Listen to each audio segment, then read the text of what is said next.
Dans la pénombre des nuits modernes, où les lumières des néons dansent comme des lucioles électriques, je me faufile parmi les vivants.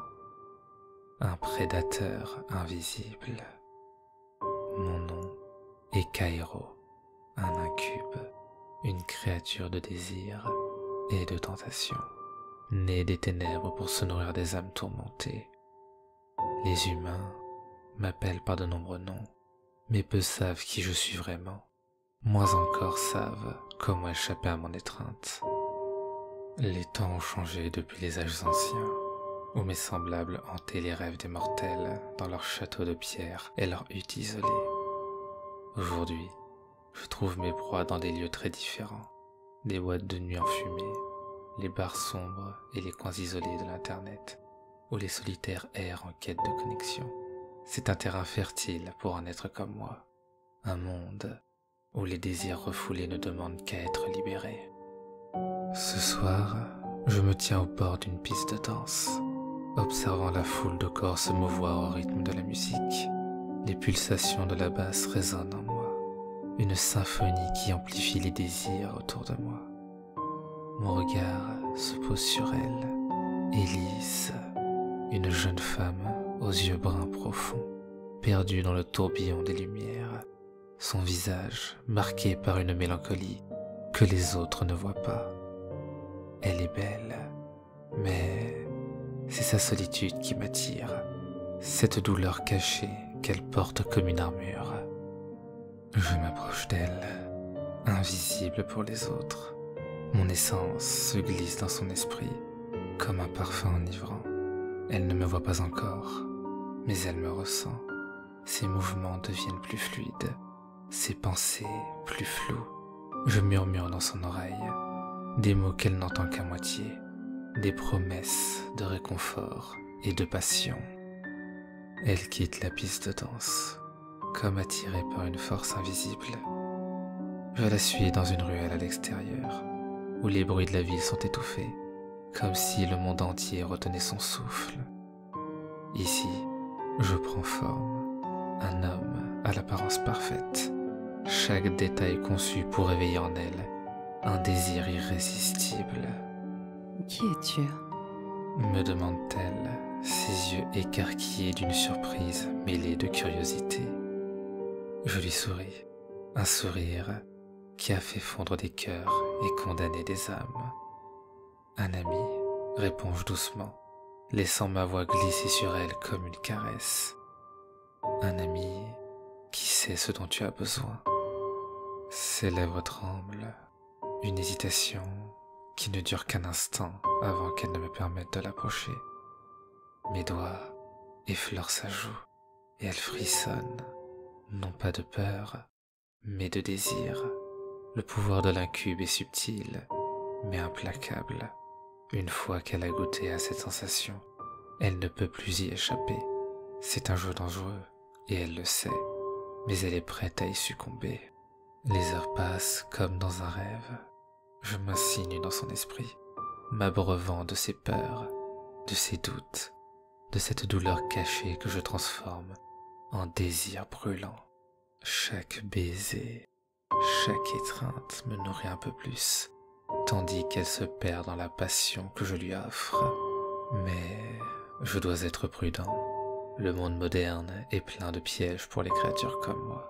Les humains ne sont plus aussi naïfs qu'autrefois. Ils ont des moyens de détecter l'étrange, de lutter contre l'invisible. Pourtant, Élise est à moi maintenant, son âme enchevêtrée à la mienne. Au matin, elle se réveille, seule dans son lit, le souvenir de la nuit passée flottant dans son esprit, comme un rêve évanescent. Mais quelque chose a changé en elle, une fin nouvelle, une obsession. Je l'ai marquée, et elle reviendra à moi, encore et encore, jusqu'à ce que je décide de la libérer ou de la détruire. En tant qu'incube, c'est là mon pouvoir et ma malédiction.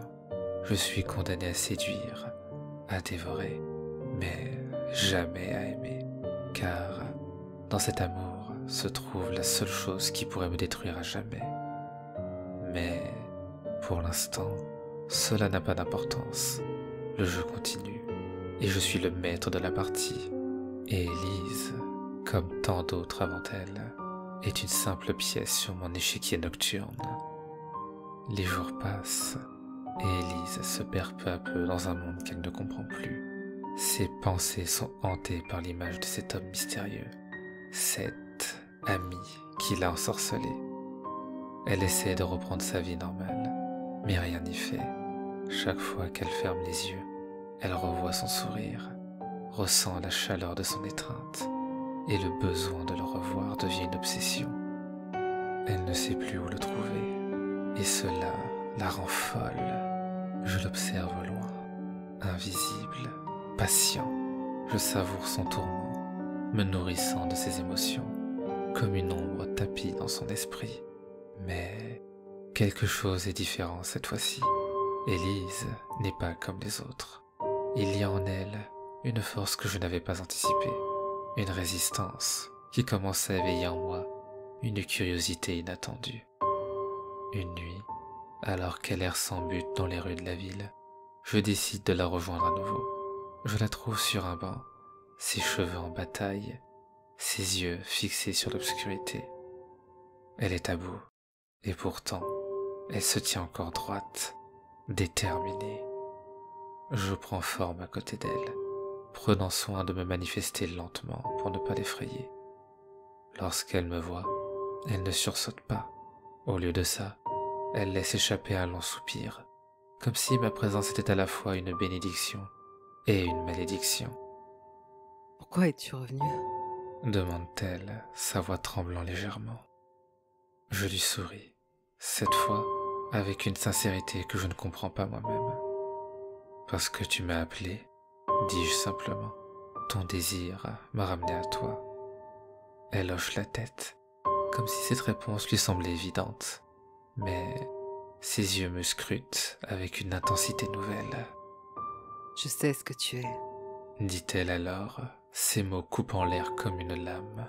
« Je sais que tu n'es pas un simple homme. » Je reste silencieux un instant, surpris par sa franchise. Peu de mortels sont capables de percevoir ma vraie nature, encore moins osent l'affronter. Et pourtant, tu es ici, dis-je doucement. Tu savais ce que je suis, et tu m'as appelé malgré tout. Pourquoi ? Elle détourne les yeux, fixant l'obscurité au-delà de la ruelle. « Parce que je ne peux pas m'en empêcher. » avoue-t-elle presque à contre-cœur. « Tu as fait naître en moi quelque chose que je ne comprends pas. C'est comme si je ne pouvais plus vivre sans toi. » Ces mots éveillent en moi un étrange sentiment, un écho de quelque chose presque oublié, un désir ancien peut-être, mais pas celui que je connais bien, un désir plus profond, plus dangereux, un désir de comprendre, de ressentir ce que ces mortels ressentent. « Tu es courageuse », dis-je finalement en me rapprochant d'elle, « mais tu joues avec des forces que tu ne maîtrises pas. Tu pourrais te perdre dans ce jeu, Elise. Beaucoup avant toi l'ont fait. » Elle tourne enfin la tête vers moi, ses yeux bruns fixant les miens avec une détermination que je n'avais jamais vue auparavant. « Je m'en fiche. » répond-elle, sa voix ferme. « Je préfère me perdre que de vivre une vie vide sans toi. » Ces mots résonnent en moi comme une cloche d'alarme. Ce n'est pas la première fois que j'entends ces sentiments, mais jamais avec une telle force. La détermination d'Élise m'intrigue, me fascine même, mais elle m'effraie aussi. Je ne peux pas simplement l'accepter comme ça. Non, il me faut la tester, la pousser à ses limites, voir jusqu'où elle est prête à aller pour moi. Je m'écarte légèrement d'elle, laissant l'air se refroidir entre nous. Elle fronce les sourcils, déconcertée par mon changement d'attitude, mais je peux voir dans ses yeux qu'elle est prête à me suivre, quel que soit le chemin que je choisirai. « Tu parles de te perdre pour moi », dis-je avec un sourire énigmatique. « Mais es-tu vraiment prête à en payer le prix, à affronter les ténèbres que je porte en moi ?» Elle ne recule pas, ne détourne pas le regard. Au contraire, elle me fixe avec plus de détermination encore. Je suis prête. murmure-t-elle, et dans sa voix, il n'y a pas la moindre trace d'hésitation. Alors, prouve-le, répliquai-je, ma voix se faisant plus froide. Suis-moi. Sans attendre sa réponse, je me retourne et m'enfonce dans la ruelle. Derrière moi, j'entends ses pas me suivre, lents au début, puis plus assurés. Elle ne sait pas ce que je prévois, mais sa résolution est intacte. Nous marchons longtemps. La ville défile autour de nous, mais elle n'a plus d'importance. Je l'emmène dans un lieu où les âmes se perdent, un lieu où les désirs sont exacerbés jusqu'à l'obsession, une ancienne bâtisse cachée dans les entrailles de la ville, connue uniquement des créatures de la nuit, un repère pour ceux qui cherchent à échapper aux lois du monde. L'intérieur est sombre, mais imprégné d'une énergie palpable. Les murs semblent vibrer sous l'influence de désirs inassouvis, de passions interdites. Des silhouettes se meuvent dans l'ombre, des rires étouffés, des soupirs de plaisir et de douleur résonnent. C'est un lieu où les limites humaines sont brisées, où les âmes se consument lentement, piégées par leurs propres désirs. Je me retourne vers Élise. Ses yeux explorent l'obscurité avec une curiosité mêlée de crainte. Mais elle ne montre aucun signe de recul. « C'est ici que tout commence, » dis-je en la fixant. « C'est ici que tu découvriras ce que signifie vraiment être avec moi. Montre-moi que tu es prête à abandonner ce qui te reste de ta vie humaine. » Elle me regarde, un éclat déterminé dans ses yeux. « Que dois-je faire ?» demande-t-elle d'une voix basse mais assurée. Je ne réponds pas immédiatement. À la place, je tends la main, une invitation silencieuse à plonger plus profondément dans ce monde. Elle hésite un instant, puis place sa main dans la mienne. À cet instant, le lien se renforce. Je ressens son âme vibrer sous mon toucher, une énergie brute que je pourrais facilement modeler, détruire ou transformer. Je l'emmène plus loin, au cœur du repère. Là, je la mets à l'épreuve. Je l'expose aux tentations les plus sombres, aux désirs les plus inavouables. Je la pousse à affronter ses propres démons, ses peurs enfouies, ses désirs refoulés. Je la teste, la provoque, cherchant à voir si elle flanchera, si elle reculera. Mais elle ne le fait pas. Au contraire, chaque épreuve semble la renforcer, aiguiser sa volonté. Elle plonge dans l'obscurité, avec une détermination qui dépasse mes attentes. À chaque pas, je sens son humanité s'effriter, remplacée par quelque chose de nouveau, de dangereux. Finalement, lorsque la dernière épreuve s'achève, elle se tient devant moi, épuisée, mais triomphante. Son regard est brûlant, et je sais qu'elle est prête. C'est à ce moment que je lui révèle la véritable nature de mon offre. « Tu as prouvé ta valeur, Élise, » dis-je, une lueur sombre dans les yeux. « Tu m'as montré que tu es prête à abandonner ton humanité pour moi. Mais ce n'est pas tout ce que je te propose. » Elle me regarde, intriguée, mais silencieuse. « Je t'offre plus que simplement rester à mes côtés.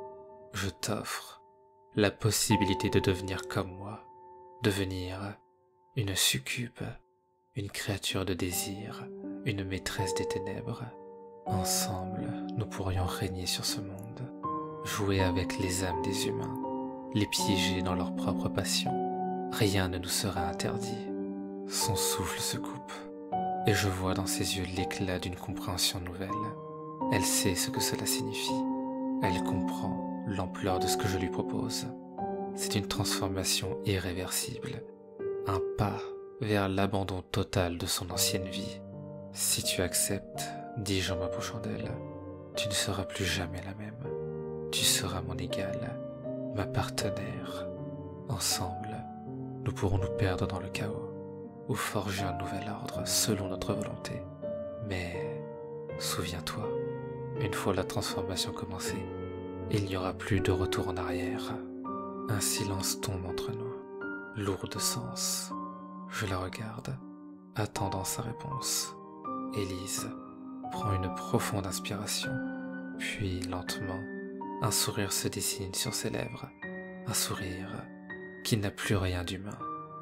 Je suis prête. Fais de moi ta jumelle, Kairo. Fais de moi ta succube. À cet instant, je sens quelque chose en moi se déchirer et renaître. Ensemble, nous plongeons dans les ténèbres. Une alliance dangereuse, une séduction éternelle. Le sourire d'Élise, teinté d'une noirceur naissante, scelle son sort. Je la fixe intensément, sentant une vague d'excitation monter en moi, à la pensée de ce qui est sur le point de se produire. La transformation d'un être humain en succube n'est pas une simple mutation. C'est un processus douloureux, brutal, où l'âme est arrachée de son enveloppe charnelle pour renaître sous une forme démoniaque. La souffrance est inévitable, mais c'est cette souffrance qui forge le nouveau démon. Je la guide vers une alcôve sombre, un endroit où l'énergie des ténèbres est la plus forte. L'air y est lourd, saturé de l'essence des âmes tourmentées qui ont déjà transité par cet endroit. Je m'arrête devant un autel de pierre, ancien et recouvert de symboles archaïques gravés profondément dans la roche. « Allonge-toi ici », ordonnai-je, ma voix douce, mais empreinte d'une autorité implacable. Elle obéit sans hésiter, s'allongeant sur l'autel froid, son regard plongé dans le mien, prêt à tout pour m'appartenir. Je me tiens au-dessus d'elle, mes mains s'élèvent, et je commence à murmurer les incantations dans une langue oubliée, chaque mot portant le poids des âges. Le rituel commence. Une lueur sombre, presque noire, s'élève des symboles gravés dans la pierre, entourant le corps d'Élise. Elle tressaille, puis se raidit alors que l'énergie commence à pénétrer sa chair, envahissant chaque fibre de son être. Je vois la douleur se refléter dans ses yeux, une douleur qui va bien au-delà de ce que les humains peuvent supporter. Elle tente de retenir un cri, mais c'est impossible. Finalement, il s'échappe de ses lèvres, un cri guttural, déchirant. Je sens mon excitation croître à la vue de sa souffrance. La douleur qu'elle endure est le catalyseur de sa transformation, le feu qui forge l'acier de sa nouvelle existence. Son corps se cambre sous l'intensité du processus, chaque muscle tendu à l'extrême. Sa peau commence à changer, prenant une teinte plus sombre, presque cendrée, alors que des veines d'un noir profond apparaissent sous la surface. Ses membres se tordent, ses os se réajustent, craquant sous l'effet de la transformation. Ses doigts s'allongent, se terminant par des griffes acérées, tandis que ses yeux prennent de teinte rouge sang, brillant d'une lueur maléfique. Des ailes commencent à émerger de son dos, des appendices noirs et menaçants qui se déploient lentement, leurs membranes translucides révélant les veines noires qui les traversent. Son cri de douleur se transforme peu à peu en un râle, un mélange de souffrance et de plaisir morbide. Je ne peux détacher mes yeux de ce spectacle envoûtant. La souffrance d'Élise est une symphonie, chaque note accentuée par sa transformation. Son désir s'intensifie à mesure que son humanité se dissipe, remplacée par la créature démoniaque que je suis en train de créer. Alors que la transformation s'achève, le corps d'Élise est entièrement métamorphosé. Sa beauté humaine a laissé place à une allure démoniaque, envoûtante, qui respire la puissance et la malice. Elle est allongée sur l'autel, haletante, ses yeux rouges braqués sur moi, avec une intensité nouvelle, débordante de ténèbres. Je m'approche d'elle, sentant le désir croître en moi à la vue de cette nouvelle incarnation de malice. « Tu n'es plus Élise », dis-je en caressant sa joue, désormais froide et dure comme la pierre. « Ce nom appartient à l'ancienne vie que tu as abandonnée. Désormais, tu seras Nyx, la reine des ombres, la tentatrice des âmes, et mon égale. Nyx, un nom qui évoque la nuit éternelle, l'obscurité insondable où se perdent les âmes. C'est un nom qui scie parfaitement à la créature qu'elle est devenue, une succube puissante et redoutée, faite pour dominer aux côtés de l'incube que je suis. Elle se redresse lentement, ses nouvelles ailes se déployant majestueusement derrière elle. Ses mains, ornées de griffes acérées, se referment doucement, éprouvant leur nouvelle force. Un sourire effrayant se dessine sur ses lèvres, plein de satisfaction et de cruauté. Nix. Murmure-t-elle, savourant chaque lettre, s'appropriant pleinement cette nouvelle identité. Elle se tourne vers moi, et dans son regard, je vois la même faim dévorante qui brûle en moi. Nous sommes enfin égaux, liés par une soif inextinguible de pouvoir et de domination. Je tends la main vers elle, et elle la prend sans hésiter. Ensemble, nous nous levons, prêts à plonger dans le monde pour jouer avec les âmes des mortels, les attirer dans notre toile de séduction et de perdition. Nous sommes Kairo et Nyx, deux esprits maléfiques unis par les ténèbres, et notre règne ne fait que commencer.